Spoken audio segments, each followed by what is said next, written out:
Radhe Radhe everyone. तो दोस्तों आज डेट है अप्रैल महीने की 25 तारीख एंड आज सैटरडे कल संडे 2 दिन मार्केट बंद रहेगा एंड उसके बाद जब मार्केट खुलेगा तो इन कंपनीज के ऊपर बहुत ज़्यादा इम्पैक्ट होने वाला है इनके रिजल्ट्स का, जो कि इस वीडियो में हम एक एक करके चेकआउट करने वाले हैं। तो चलिए दोस्तों फटाफट वीडियो को शुरू करते हैं। तो आज का सबसे पहला स्टॉक है रिलायंस इंडस्ट्रीज लिमिटेड। एंड दोस्तों ये जो भी कंपनी हम चेकआउट करने वाले हैं ना इस वीडियो में, इन लोगों ने कल लेट नाइट अपना रिजल्ट पोस्ट किया। लेट नाइट कह सकते हो या आफ्टर मार्केट भी आप कह सकते हो, मतलब मोटा मोटी बाजार बंद होने के बाद रिजल्ट पोस्ट किया, जिनका कोई इम्पैक्ट हुआ नहीं है। आज तो हो नहीं सकता क्योंकि मार्केट बंद है, कल भी नहीं होगा, मंडे के दिन होने वाला है। एंड रिलायंस जो कि कंट्री का सबसे बड़ा कंपनी है, तो इसके रिजल्ट के ऊपर तो हर किसी एनालिस्ट का नज़र ज़रूर होता है। अभी रिलायंस का स्टॉक लास्ट गिरा 0.9%। अगर 6 महीने की बात करें तो स्टॉक चला नहीं, उल्टा 10% डाउन। अगर एक साल की बात करें तो एक साल में भी 2% का ही रिटर्न बना करके दिया है। 5 साल की बात करें तो 39% का रिटर्न है। तो 5 साल में भी रिटर्न बहुत ज़्यादा हम कह नहीं सकते, क्योंकि अगर हम सीधा निफ्टी 50 का ही रिटर्न देख ले 5 साल का, वो आपको 66% का दिखेगा। एंड रिलायंस जो कंट्री का सबसे बड़ा कंपनी है, इसने लेस देन 40% का रिटर्न दिया है। मतलब निफ्टी 50 जहाँ पे कोई दिमाग लगाना नहीं पड़ता है, रिस्क सबसे ज़्यादा कम होता है, तो वहीं पे 66% रिटर्न बन गया। एंड रिलायंस ने निफ्टी को मतलब इंडेक्स को बीट नहीं किया। अभी ठीक है, ये सारी चीज़ों को साइड करते सीधा बात करते कंपनी के रिजल्ट के ऊपर। तो दोस्तों इस बार कंपनी का जो सेल्स है ये ऊपर गया 12.5%। मतलब रिलायंस के हिसाब से हेल्दी सेल्स ग्रोथ इसको हम कह सकते हैं, which is good.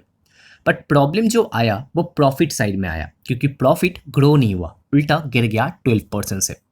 PE ratio reasonable है, 22 का पीई रेशियो है, बट प्रॉफिट भी अगर यहाँ पे 12% से ग्रो होता तो उसका हम अच्छा कह सकते थे, बट हुआ नहीं।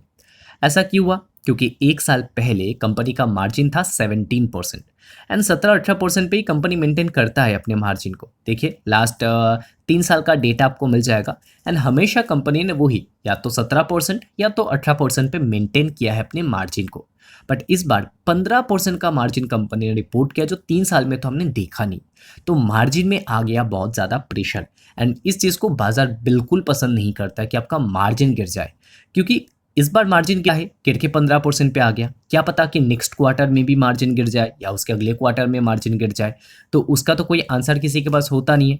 तो ये मार्जिन गिरावट वाला चीज़ बाजार बिल्कुल नहीं पसंद करता है। एंड यहीं पे जो प्रॉफिट वाला नंबर है ना, वहाँ पे मार्केट एक्सपेक्टेशन मिस कर देता है कंपनी। तो मोस्ट प्रोबेबली इस रिजल्ट के बाद इम्पैक्ट जो है वो नेगेटिव हो सकता है एज पर मी। आपका डिसीजन, आपका व्यू या दूसरे लोगों का व्यू मेरे से अलग हो सकता है। बट 12% का सेल्स ग्रोथ है विच इज़ गुड। बट अगर प्रॉफिट भी उतना ही ग्रो होता तो अच्छा होता, जो हो नहीं पाया। प्रॉफिट 12% गिर गया, मार्जिन में आ गया प्रेशर, तो ओवरऑल नेगेटिव इम्पैक्ट हो सकता है इस कंपनी के रिजल्ट का। एंड रिलायंस अगर गिरेगा मार्केट में, उसका इम्पैक्ट बहुत ज़्यादा होता है, क्योंकि रिलायंस का वेटेज बहुत है निफ्टी 50 के अंदर। बाकी दोस्तों रिलायंस में क्या आप में से कोई इन्वेस्टेड है? कमेंट करके बताना ज़रूर। चलिए आते हैं नेक्स्ट कंपनी के ऊपर, जो कि एक सुपर स्टॉक है एंड कंपनी है श्रीराम फाइनेंस लिमिटेड।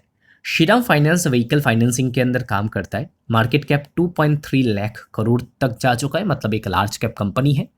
23 का PE ratio, price to book 2.8 times का है, मतलब स्टिल चोलामंडलम या बजाज फाइनेंस जैसी कंपनी से सस्ता ही दिखता है। एंड इस कंपनी का रिटर्न प्रोफाइल देखिए, एक साल में मार्केट में इतना प्रेशर, निफ्टी अपने ऑल टाइम हाई से डाउन, अच्छे स्टॉक बहुत ज़्यादा गिर गए, बट ये नहीं गिरा। इसने कोई पैनिक वगैरह दिखाया नहीं एंड समझाया नहीं अपने इन्वेस्टर्स को। 3 साल का ये चार्ट पैटर्न है, 3 साल से कंटिन्यूसली भागे जा रहा है, भागे जा रहा है। शायद इनको खबर ही नहीं है कि मार्केट में तो गिरावट चल रहा है। एंड जो ग्लोबली यहाँ पे टेंशन है जो है वो बहुत ज़्यादा बढ़ चुका है, इनको पता ही नहीं है। ये कंटिन्यूसली अच्छे करते जा रहे हैं एंड रिटर्न्स बना के देते जा रहे हैं। तो इस बार श्रीराम फाइनेंस कंपनी का जो सेल्स है ये तो ऊपर गया 9%, पर प्रॉफिट में ग्रोथ आ गया 40% का। तो ओवरऑल प्रॉफिट ग्रोथ या अर्निंग ग्रोथ कंपनी का काफ़ी सही रहा है, काफ़ी सही रिटर्न कंपनी दे रहा है। एंड जो ओल्ड ब्रिज कैपिटल है ना, उन लोगों ने सबसे ज़्यादा एलोकेशन इसी स्टॉक में दिया है। यही स्टॉक मतलब सबसे हाई एलोकेटेड वाला जो स्टॉक है वो अच्छा कर रहा है। तो श्रीराम फाइनेंस क्वालिटी कंपनी है एंड अच्छा नंबर पोस्ट किया। नेक्स्ट है Adani green energy and 1.7% stock कल भागा।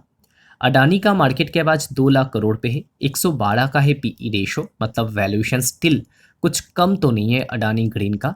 एक समय था कि स्टॉक बहुत ज़्यादा भाग गया था एंड क्या खतरनाक रिटर्न दे रहे थे अडानी ग्रुप के स्टॉक्स, बट आज लोग फिर से भूल गए क्योंकि स्टॉक उतना अच्छा चल नहीं रहे। हाँ, लास्ट कुछ दिनों के अंदर रिटर्न काफ़ी दिया है। अब देखिए स्टॉक किस तरीके से ऊपर गया है। बट अगर हम इधर पे 5 साल का चार्ट खोलें तो आपको ऐसा दिखेगा कि जो लाइफ टाइम हाई एक बनाया था इसने लगभग 2800 के आसपास, आज ये स्टॉक वहाँ से आधा हो रखा है, मतलब 50% अभी भी डाउन है अपने ऑल टाइम हाई से। तो चलिए देखते हैं अडानी ग्रीन का नंबर कैसा आया। तो इस बार सेल्स में 14% ग्रोथ है, प्रॉफिट में 55% का ग्रोथ कंपनी ने पोस्ट किया। तो प्रॉफिट में तो ग्रोथ काफ़ी सही है एंड सेल्स भी अगर ग्रो हो जैसे और अच्छा होता तो इसका हम ठीक ठाक नंबर मानकर चल सकते। तो ये है ओवरऑल नंबर एंड बीच में ना कंपनी का एक 5 करोड़ का प्रॉफिट आया, तो उस वजह से आपको ओवरऑल पीई रेशो इस टाइम पे ज़्यादा दिख रहा है। तो वो भी एक रीज़न है कि कंपनी ने बीच में 5 करोड़ का ही जो प्रॉफिट है वो पोस्ट कर रखा है। ओके, तो अडानी ग्रीन का नंबर ठीक ठाक टाइप का बोल सकते हैं, बट वैल्यूएशन को थोड़ा एडजस्ट होना पड़ेगा। थोड़ा कम होता तो अच्छा होता एंड कम क्यों नहीं है, क्योंकि बीच में 5 करोड़ का ही प्रॉफिट है। उसको अगर आप फॉरवर्ड बेसिस पे देखेंगे तो एक्चुअल पी आप पता लगा सकते हो। कैसे करना है आपको बता देते हैं। ऊपर ऊपर से बताएंगे ना तो बहुत सारे लोगों को समझ में नहीं आएगा, क्योंकि बहुत सारे लोग हो सकते हैं कि नए नए यहाँ पे सब्सक्राइब किया हमारे चैनल को। तो फॉरवर्ड बेसिस पे दोस्तों प्रॉफिट ऐसे निकाला जाता है, पी रेशियो ऐसे निकाला जाता है। देखिए 500 करोड़ का कंपनी ने पोस्ट किया प्रॉफिट, राउंड फिगर में पकड़ लो कि 500 करोड़ का प्रॉफिट पोस्ट किया। ये एक क्वार्टर का है। 4 क्वार्टर का अगर हम निकालें, मतलब पूरे साल भर का प्रॉफिट कितना हो सकता है, तो मान लेते हैं कि 500 करोड़ करके ही कंपनी प्रॉफिट पोस्ट करेगा। तो टोटल कंपनी जो है 2000 करोड़ का जो है वो प्रॉफिट पोस्ट कर सकता है। अभी 2000 को आप 2 लाख से डिवाइड कर दीजिए तो आपको नंबर मिल जाएगा कि क्या होता है। ठीक है, तो ऐसे करके आप निकाल सकते हो, तो भी तो 100 का ही निकल कर आएगा। अडानी ग्रीन के बाद अगला कंपनी है Atul limited and chemical company है अतुल। तो अतुल ये कंपनी का मार्केट कैप 19,000 करोड़ है, 29 का PE ratio, ROC return on equity ठीक ठाक, कर्जा काफ़ी कंट्रोल में एंड कैश 94 करोड़, तो almost net debt free company कह सकते हैं। तो अतुल कंपनी का सेल्स इस बार ऊपर गया 15%, प्रॉफिट ऊपर गया 66%। वैल्यूएशन के हिसाब से नंबर काफ़ी सही, काफ़ी बढ़िया कंपनी ने पोस्ट किया। तो इतना ग्रोथ कहाँ से आया? देखिए, एक तो कंपनी का मार्जिन हुआ एक्सपांड 15% से 17%, ऊपर से अदर इनकम ने किया है मदद 50 करोड़ से 92 crore and depreciation cost slightly decrease हुआ है, टैक्स कंपनी को थोड़ा सा कम देना पड़ा है। तो ये सारे रीज़न कि आपको प्रॉफिट में ज़्यादा ग्रोथ दिखाए, बट मार्जिन एक्सपांशन मेन चीज़ है एंड पॉजिटिव चीज़ है। अतुल का नंबर अच्छा आया। Next company Tanla platforms limited. तो ये जो कंपनी है इसका मार्केट कैप 6400 करोड़ आज के दिन, मतलब छोटा स्मॉल कैप कंपनी। बीच में तो ये भी बहुत पॉपुलर हुआ था। 12 का पीई रेशो, मतलब बहुत सस्ता, ROC return on equity healthy, 52 crore का कर्जा एंड कैश उससे बहुत बहुत ज़्यादा, तो डेट फ्री कंपनी हम इसको भी बोल सकते हैं। एंड ये कंपनी जो है डिविडेंड भी देता है लगभग 2.5% का। चलिए अभी देखते हैं कि इस कंपनी ने कैसा रिजल्ट पोस्ट किया। सबसे पहले अगर हम रेवेन्यू ग्रोथ देखें, वो अच्छा आया, हेल्दी आया, 15% का ग्रोथ है ईयर ऑन ईयर बेसिस पे सेल्स के अंदर। प्रॉफिट भी लगभग उतना ही ग्रो हुआ है विच इज़ गुड एंड 12-13 का PE ratio, double digit growth company ने पोस्ट किया है। तो आई थिंक कि काफ़ी समय बाद एक अच्छा नंबर पोस्ट किया है तालना प्लेटफॉर्म कंपनी ने। आपको कैसा लगा कंपनी का नंबर कमेंट करके बताना ज़रूर। शेयर होल्डिंग पैटर्न अगर देखें तो जो प्रोमोटर से इन्होंने कोई चेंजेस नहीं किया। एफआईस का स्टेक कट हुआ है, डीआईएस का सेम है ऑलमोस्ट, पब्लिक का स्टेक इंक्रीज हुआ है, मतलब अभी भी कोई बिग प्लेयर्स का बहुत ज़्यादा कुछ बाइंग देखने को नहीं मिल रहा है इस कंपनी में, बट रिजल्ट तो अच्छा पोस्ट किया है। Next technology stock Zensar technologies limited, 5% वैसे ही स्टॉक कल गिर गया। Market cap 12,000 crore, PE ratio 15 पे आ चुका है, क्योंकि टेक्निक जो यहाँ पे आईटी स्टॉक्स है वहाँ पे बहुत ज़्यादा प्रेशर इस टाइम में, बहुत ज़्यादा सेलिंग हो रहा है।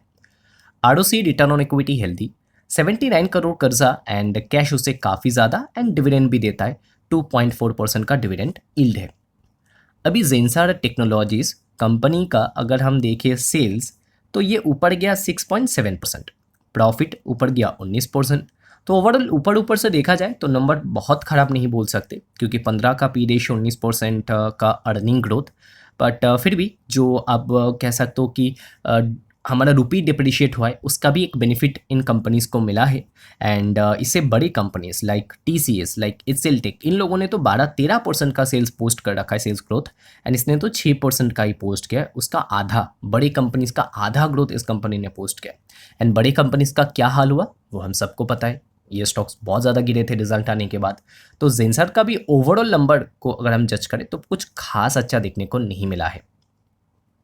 उसके बाद दोस्तों रिसेंटली एक खबर आता है, एंड ऐसे खबर ना बहुत ज़्यादा वायरल होता है या बहुत ज़्यादा न्यूज़ में देखने को मिलता है। तो रिसेंटली एक फॉरेन ब्रोकिंग फर्म ने इंडिया को, मतलब हमारे देश को डाउनग्रेड किया है, इंडियन इक्विटीज़ को स्पेशली, ठीक है। तो इंडियन इक्विटीज़ को डाउनग्रेड किया है तो ठीक है, बट अभी खुद सोच कर देखिए, जियोपॉलिटिकल टेंशन इस टाइम पे इतना हाई है, ऑयल का दाम इतना ज़्यादा बढ़ रखा है, ऊपर से हमारी जो कंपनीज़ है वो उतना अच्छा कर नहीं रहा है, स्पेशली IT कंपनीज, उनका ग्रोथ काफ़ी स्लो हो गया है। एंड ऐसे सिचुएशन में जब small caps down, mid caps या लार्ज कैप्स डाउन है, बहुत ज़्यादा रिटर्न बना करके नहीं दे पा रहे, तो ऐसे टाइम पे आके जो फॉरेन ब्रोकर्स है वो डाउनग्रेड करे इंडिया को।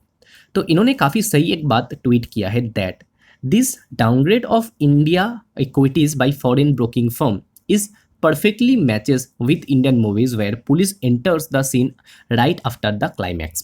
मतलब सब कुछ हो जाने के बाद जैसे इंडियन मूवीज़ में होता है कि पुलिस एंटर करता है, ठीक वैसे इंडिया में जो खराब होना था इंडियन इक्विटीज़ के साथ कि बहुत ज़्यादा गिर चुके हैं, बहुत ज़्यादा पैनिक का माहौल है, सेलिंग बहुत ज़्यादा हो चुका है, उसके बाद फॉरेन ब्रोकर्स आके इंडिया को डाउनग्रेड करें अभी, जो कि इनको पहले करना था, राइट। पहले अगर करते तो हम कुछ कह पाते, अरे इन्होंने तो बहुत सही टाइम पे डाउनग्रेड कर दिया था, उसके बाद ऐसा ऐसा हुआ। बट अभी तो हो चुका है, अभी तो बहुत ज़्यादा गिर चुके हैं इंडियन इक्विटीज़ या बहुत ज़्यादा खराब ऑलरेडी हो चुका है, अभी डाउनग्रेड करके क्या फ़ायदा।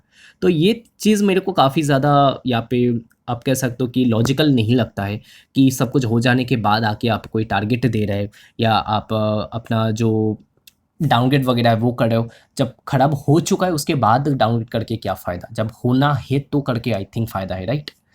तो दोस्तों इसी के साथ आज की इस वीडियो को एंड करेंगे। वैसे आपका क्या व्यू है इसके ऊपर कमेंट करके ज़रूर बताना। चैनल पे फर्स्ट टाइम हो तो जस्ट एक महीने के लिए सब्सक्राइब करके देख सकते हो, क्योंकि इधर पे हम बहुत सारे कंपनीज़ का डेली बेसिस पे या आगे जैसे रिजल्ट खत्म होगा सीज़न तो एक एक करके कंपनीज़ का डिटेल में एनालाइज करने वाले हैं सिंपल वे में। तो चैनल पे फर्स्ट टाइम हो जस्ट एक महीने के लिए सब्सक्राइब करके देख सकते हो।